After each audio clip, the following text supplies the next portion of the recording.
Today, let's talk about the unsung hero of artificial intelligence, data.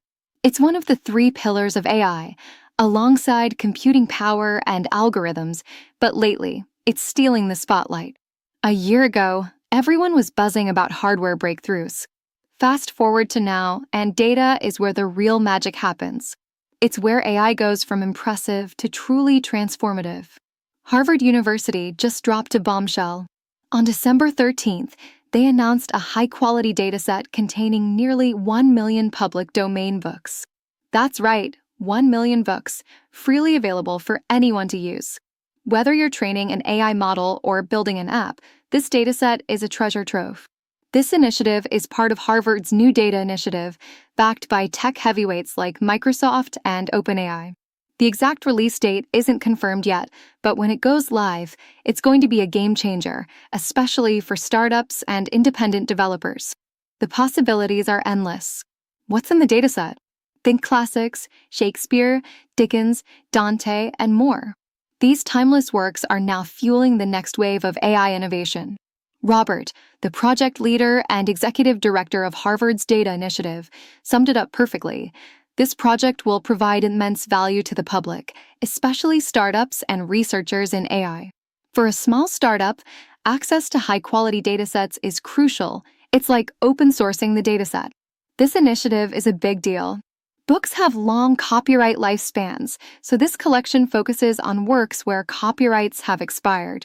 Without projects like this, startups would need to collect and clean similar data themselves, a resource-draining process that holds them back.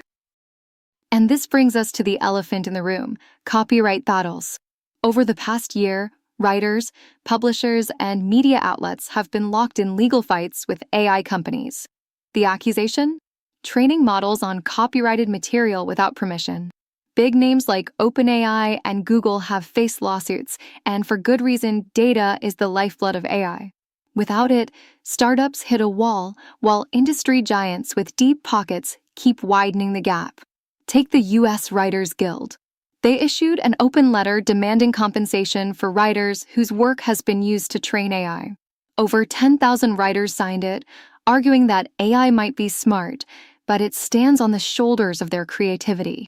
Larson Bird, the CEO of the Writers Guild, put it plainly, "Our goal is to ensure that AI companies use only licensed datasets in the future." Then there's Matthew Butterick, a writer and programmer who's been leading copyright lawsuits against AI companies. He doesn't mince words, calling the unlicensed use of data theft. His worry? If AI starts generating copyrighted material directly, authors and publishers are at risk. Why buy a book if AI can generate the same content for free? It's a grim scenario for creatives. This is where Harvard's dataset comes in. By focusing on public domain works, they avoid the copyright minefield entirely. It's a practical solution and a glimpse into the future of AI. Copyright debates in AI aren't going away. Different regions have wildly different rules about who owns AI-generated content. What happens when someone inputs your article into an AI and it rewrites it completely? The ideas are still yours, but the words aren't. Who owns the output? These questions remain unanswered. Harvard's initiative doesn't solve every issue, but it levels the playing field.